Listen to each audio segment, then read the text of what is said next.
सत्संग में जरूर लाए करो भैया। बोलो हरे कृष्णा। देख हम तुझे सत्संग तक लेके जा रहे हैं, तू हमें क्या करना है? मैंने तो को पार किया तो मोह को पार करते। हरि जाना था गंगा पार प्रभु के पट की नाव चढ़े। जाना था गंगा पार प्रभु के पट की नाव चढ़े। जाना था गंगा पार प्रभु के पट की नाव चढ़े। जाना था गंगा पार प्रभु के पट की नाव चढ़े। अवध छोड़ प्रभु बन को लाए, सिया राम गंगा तट आए। अवध छोड़ प्रभु बन को लाए, सिया राम गंगा तट आए। केवट मन ही मन हर्षाए, केवट मन ही मन हर्षाए। घर बैठे प्रभु दर्शन पाए, घर बैठे प्रभु दर्शन पाए। हाथ जोड़ कर प्रभु के आगे, हाथ जोड़ कर प्रभु के आगे। केवट मगन खड़े। जाना था गंगा पार प्रभु केवट की नाव चढ़े। जाना था गंगा पार प्रभु केवट की नाव चढ़े। तो भैया शास्त्र बताता है कि जहां पर हरि कथा होती है वहीं पर भगवान भी। ये मैं नहीं कह रहा हूं कि शास्त्र कहता है। ना हम बसामी वैकुंठे योगी ना हृदय सुचाहा, यत्र गायत्री यत्र भक्ता अहम तिष्ठामि ना। जहां कुछ भक्त प्रेम से मेरा कथा कीर्तन करेंगे मैं वहां अवश्य। तो आपका भाग्य भी तो वैसे ही होगा, केवट की तरह के घर बैठे प्रभु। हमारे हरि विराट संकीर्तन सम्मेलन वालों ने यही कर दिया मामला। बोलो हरे कृष्ण। कहाँ रामपुर रोड जाओगे, हिंदू मॉडल स्कूल, मां अन्नपूर्णा मैया के चरणों में बैठकर कथा करेंगे, भजन और भोजन दोनों मिलेगा। बोलो हरे कृष्ण। अरे मैया भजन मुझसे करा रही है, जब तक घर पहुंचोगे तो ये तो सारे ब्रह्मांड को पालने वाली है, जिसका नाम क्या है? बोलो अन्नपूर्णा मैया की, जो अन्न को पूर्ण करती है।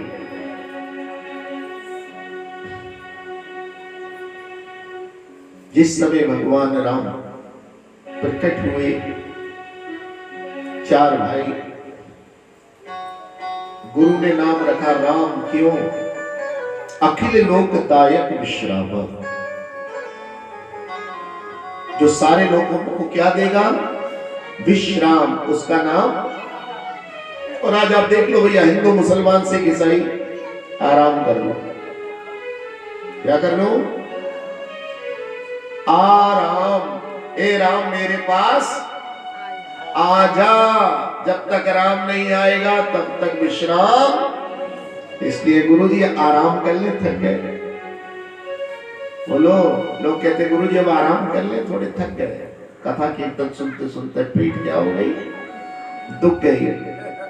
अरे गुरु जी को तो यहां से जाते फिर बैठना। हरे कृष्ण। आराम। मुस्लिम भी होंगे, वो भी क्या बोलते हैं? आराम कर ले। चलो भैया ठीक है, राम के साथ बैठो। हरे कृष्ण। जो राम को लाए हैं, बोलो हरे कृष्ण। चलिए बोलो हरे कृष्ण।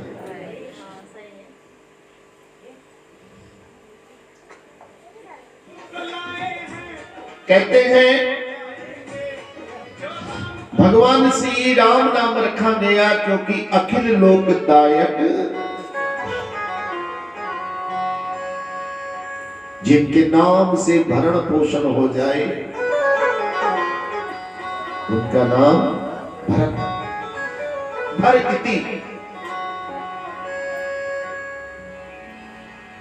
शत्रुओं का, जिनका नाम लेने से ही अंत हो जाए, दमन हो जाए, शत्रुघ्न, यानी कि उनका नाम शत्रुघ्न रखा। चौथे नाम में गुरु महाराज ने थोड़ा सा टाइम लिया। इसके मन के लक्ष्य को देखना पड़ेगा। इसके मन का लक्ष्य तो प्रभु श्री राम की सेवा करना है, इसलिए उसका नाम लक्ष्य मन क्या रख दिया गया। जिनका मन का लक्ष्य राम को प्राप्त करना है। अरे हमारे मन का भी तो कोई लक्ष्य होना चाहिए, या संसार में भटकाते रहोगे। मन चंगा तो कठौती में ये कीर्तन सत्संग हमारे मन को पवित्र करने के लिए है। कोटि कोटि जन्मों की मलिनता जो हमारे हृदय पर संचित है, चेतो दर्पण मार्जनम, ये भगवान का नाम संकीर्तन, भगवान की दिव्य कथाएं हमारे मन की मलिनता को धो डालती है और प्रभुवास का अधिकारी बनाती है। मन को शुद्ध करने का साधन है ये सम्मेलन। 4 दिन आपको मिलेंगे, आज पहला दिन, लेकिन 2:30 बजे घर से निकल आएगा।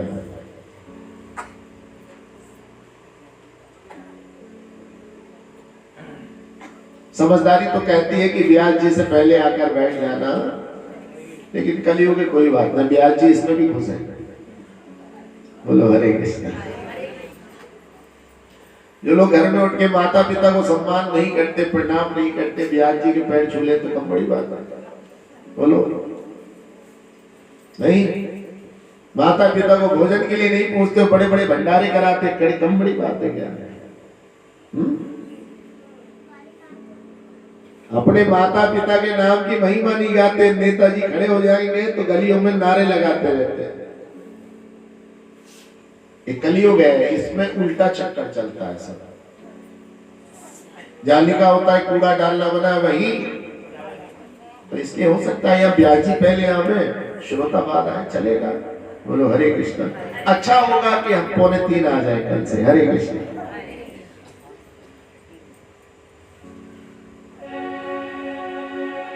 भगवान जब वन को गए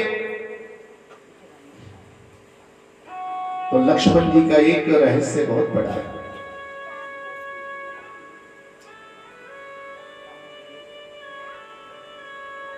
इस मेघनाथ ने वरदान लिया हुआ था, बहुत बड़ा अनुष्ठान करा, उसमें देवी देवता प्रकट हो गए।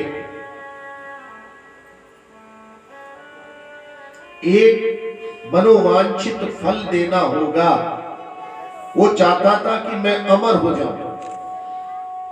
क्या हो जाऊं? तब उनके पिता रावण ने बताया कि देखो, हम तीनों भाइयों ने तपस्या करी थी, रावण ने, कुंभकर्ण ने और विभीषण ने, और हम तीनों ने ब्रह्मा जी से कहा था कि हमें क्या कर दो, अमर कर दो। तो उन्होंने कहा कि मैं खुद अमर नहीं हूं तो आपको कैसे कर दो। तो मुझे तो अमृत की एक पोटली दी है जो मैंने रख रखी है, और वही तीर मेरे पास है भैया। यानी कि जब तक वो तीर नहीं पड़ेगा तब तक वो मेरा अमृत सूखने वाला, और मुझे कोई मार नहीं सकता। तो मैंने वो तीर भी संभाल के रख लिया। कुंभकर्ण जी ने मांगना तो 6 महीने का भोजन और 1 दिन की नींद मांगनी थी, लेकिन सरस्वती मैया उनकी जीभ पर बैठ गई और पलट दिया। 6 महीने की नींद और 1 दिन का क्या मांग लिया, तब भोजन। लाखों लोगों का भोजन एक साथ खा लिया। विभीषण से कहा तुम भी कुछ मांग लो। बोले मुझे तो बस खाली क्या चाहिए, हरे नाम एवा, बस मेरे हृदय से एक क्षण के लिए भी भगवान दूर ना। इसलिए लगी आग लंका में क्यों कर लगी थी, विभीषण की कुटिया क्यों जल, क्योंकि उसने उस कुटिया पे क्या लिख रखा था, हरे श्री राम जय राम जय जय राम, श्री राम जय राम जय जय राम, श्री राम जय राम जय जय राम, श्री राम जय राम जय जय राम, बोलो श्री राम जय राम जय जय राम, श्री राम जय राम जय जय राम। बन जाए तेरे बिगड़े काम, बन जाए तेरे बिगड़े काम। कुछ और मांगो। तो उनने सोचा कुछ ऐसा वरदान मांगा जाए जो कोई पूरा ना कर सके। तो आज मेघनाथ ने वरदान मांगा कि मेरी मृत्यु केवल उसी के साथ हो जिसने 14 साल तक कुछ ना खाया हो, जो 14 साल तक एक क्षण भी सोया, और जिसने 14 साल तक किसी स्त्री के चेहरे का दर्शन। बोले ठीक है। और ये वरदान मिलने के बाद मेघनाथ जो था इंद्रजीत, वो बिल्कुल अहंकारी हो गया, क्योंकि संसार में कोई ऐसा मनुष्य नहीं होगा जो 14 साल तक किसी स्त्री का मुख न, जो 14 साल तक कुछ खाए ना और 14 साल तक सोए भी ना। इसलिए वो क्या रहता था, बिल्कुल भगवान श्री राम जी के भाई लखन जी आज वनवास गए हैं। जाना था गंगा पार प्रभु केवट की नाव, कुटिया बनाई है जंगल में। दास हमेशा अपने स्वामी से पीछे बैठेगा, नीचे ही। बोलो, जब स्वामी ही धरती पे सो रहे हैं तो मैं कहां सो? जब मेरे स्वामी कहां सो रहे हैं, धरती पे वनवासी हो गए, तो मैं कहां सो? इसके बाहर खड़े हो गए। कुटिया के चारों तरफ पहरेदारी। इतने में ही नींद आने लगी, और जैसी निद्रा आई इनके पास तुरंत इन्होंने धनुष बाण, वो बिचारी हाथ थर काटने। बोले महाराज मुझे मत मारियो, मैं पूरे ब्रह्मांड को सुलाती हूँ, अगर मैं ही मर गई तो लोगों को नींद। बोले खबरदार जो आज के बाद मेरे पास। बोले महाराज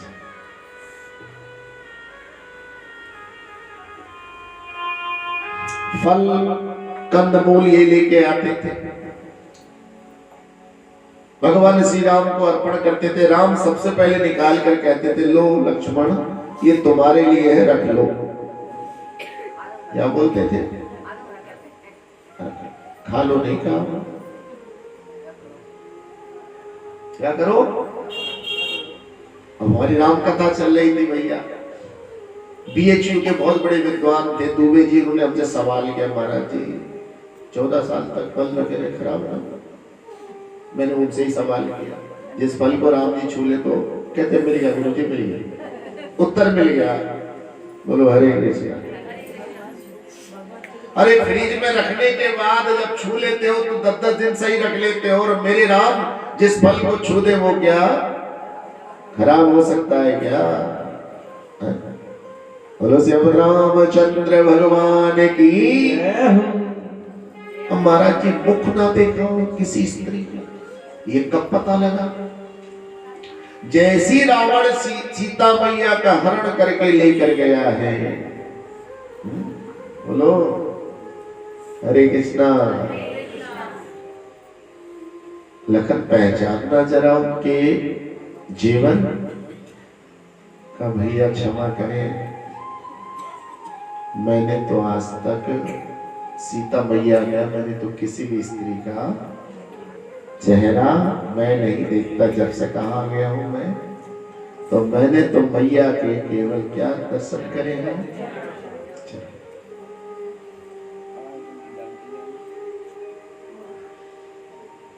ये 3 गुण थे लखन जी के अंदर। 14 वर्ष तक सोए नहीं, 14 वर्ष तक खाया नहीं, और 14 वर्षों तक किसी स्त्री का। राम जी ने परीक्षा ली, बोले 14 वर्ष, मुझको लगता है कुछ दिन कम है इसमें। क्या है? बोलो आंसू टपक गए लखन जी के। बोले हाँ 7 दिन कम है। कितने? याद दिलाया जिस दिन पिताजी धराधाम से हमें छोड़ कर गए थे, वो दिन हमने पूरे दिन कुछ नहीं बोलो गिनाने लगे।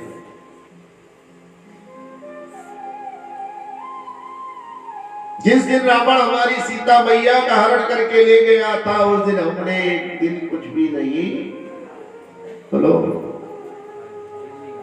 लाए नहीं। जिस दिन आपने राम सेतु की पूजा की सब, जिस दिन आपको नागपास में बांधा गया था, जिस दिन मेरे शक्ति मारी थी,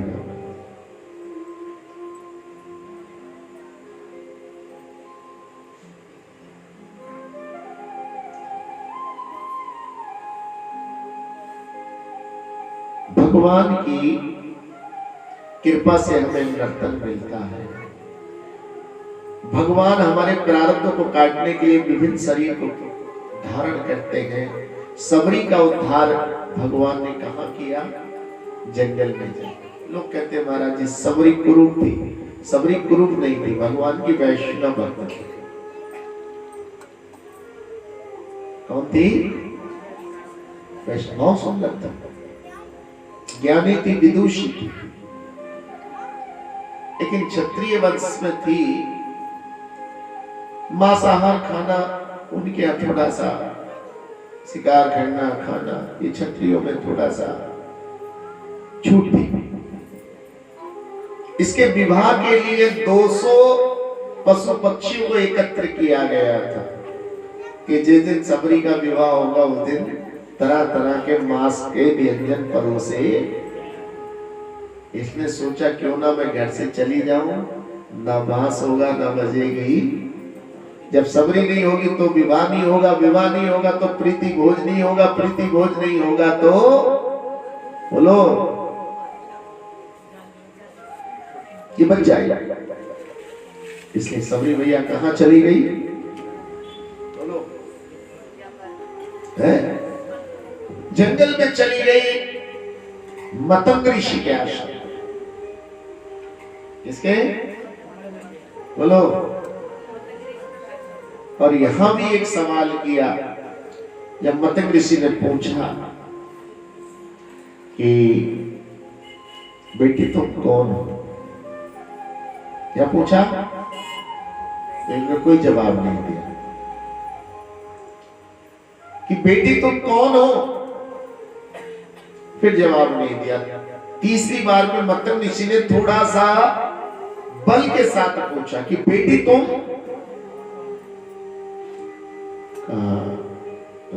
ऋषि जी क्षमा करना, आप क्या पूछ रहे हैं मैं समझ नहीं पा रही।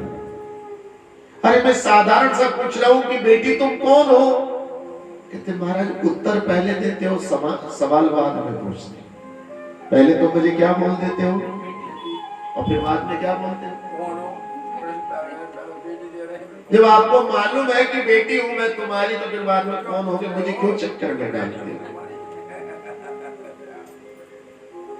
अरे बेटी तुम कौन हो? मैं तो तुम्हारी बेटी हूं, लेकिन वो जवाब तो आपको पहले बता। तब मतंग ऋषि समझ गए ये कोई साधारण आत्मा अपने आश्रम पे रखा। जिस समय मतंग ऋषि जा रहे थे वरदान दे गए, और वो सब स्त्रियों के लिए बहुत जरूरी है।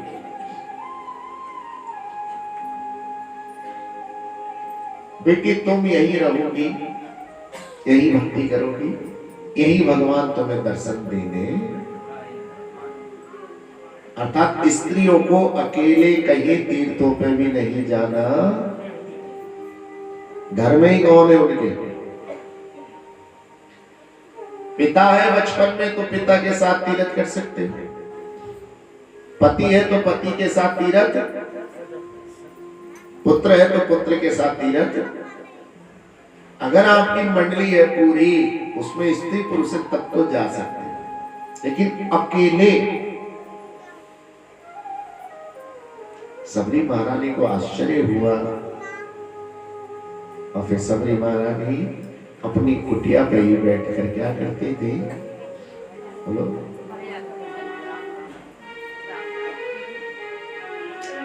हरे राम राम रटते रटते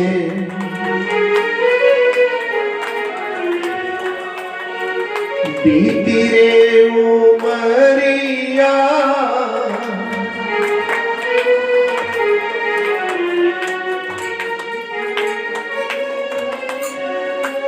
हरे राम राम रटते रटते बीती रे उमरिया।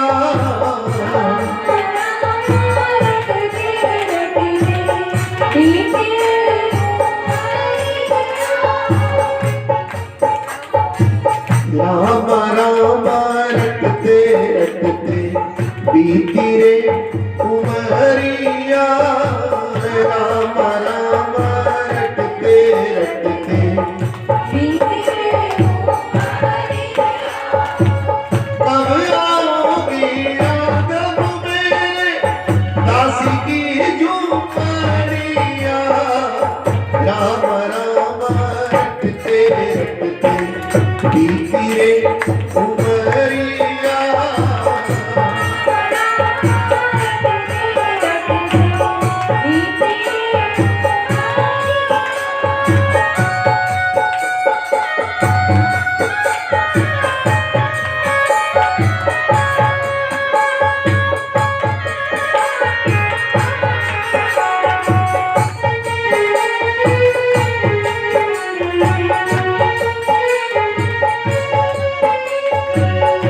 सबरी भिलती की जाई पाँव भजन नहीं जानू रे।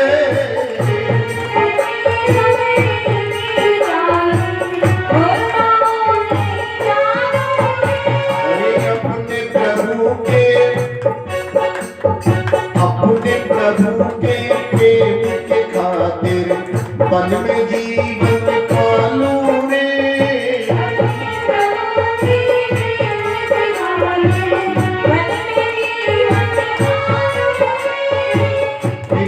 श्री राम जी मैं तो आपके लिए ही वन में रहती हूँ। रोज सवेरे वन में जाकर बात साफ कर आती हूँ।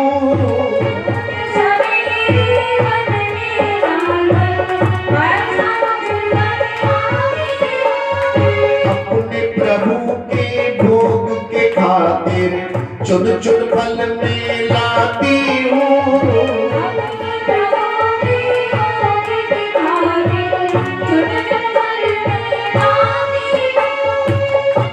तू भगवान की भक्ति करती है तो वन में क्यों जाती है झाड़ू लगाने? कभी आपने आज तक नहीं सोचा होगा सबरी के इस किरदार के बारे में। रोज सवेरे वन में जाकर मार्ग साफ कराती हूँ। ये प्रेम का भाव देखिए कि जब राम मेरे घर आएंगे उनके पैरों में पादुका और जंगल के रास्तों में क्या होते हैं बोलो।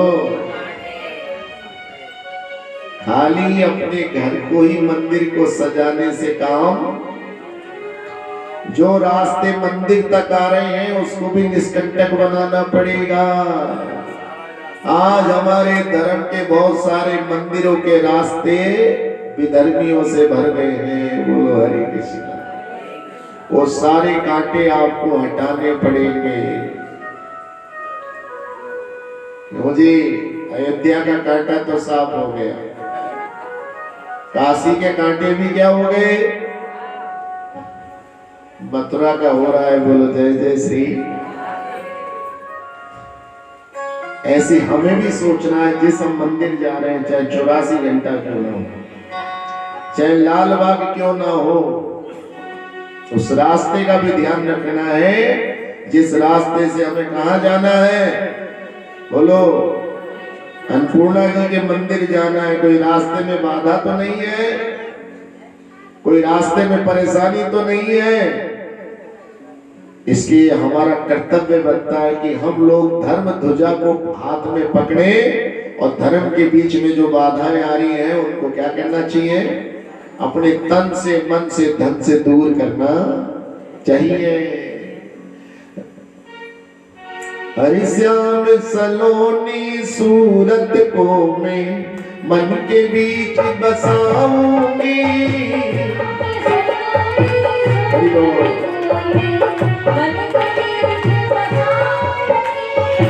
हाथ उठा के ताली बजाइए, आवाज हमारे पास।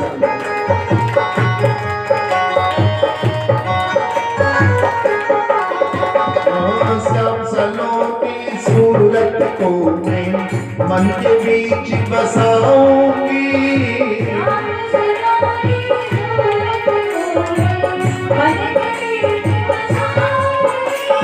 हर सेवा प्रभु श्री राम की जीवन में सफल बना लूंगी।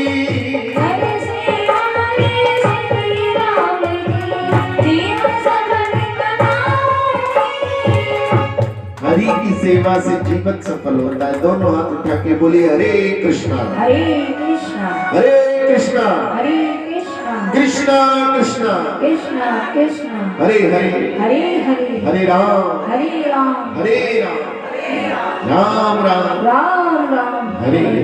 हरे हरे। कर सेवा प्रभु श्री राम की जीवन सफल। भैया राम कथा आपको सुनाती है कि भगवान की सेवा कैसी करनी चाहिए। नवदा भक्ति जैसे श्रवण कीर्तन स्मरण बंदन पाद सेवन दास रे पूजन सखीजन आत्म निवेदन गोविंद दास अभिलाष रे। बैठो भैया क्यों खड़ी होगी? अरे जाना तो ही हमरा बचा ही गया। बोलो हरे कृष्णा। अब मत करो तुम जल्दी जल्दी। अच्छा हाँ, जो टाइम सत्संग में कट रहा है वो सबसे बढ़िया टाइम है। इससे बढ़िया टाइम बोलो हरे। बूढ़े लोगों को सत्संग में बैठकर बिल्कुल जल्दी नहीं करनी। इस सत्संग भवन से बाहर तो यमदूत खड़े, लेकिन इस दरवाजे के अंदर नहीं आ सकते। आप भागवत जी का दूसरा स्कंद पढ़ लेना। खुद किया है किन्होंने? यमराज जी ने कहा कि यमदूतों, जो हरि कथा में बैठा हो, जो राम कथा में बैठा हो, उसको लाने का अधिकार तुम्हें नहीं है। उसे तो भगवान के पार्षद लेके जाएंगे। दोनों हाथ उठाइए ऊंचे करके और बोलिए हरे कृष्णा हरे कृष्णा।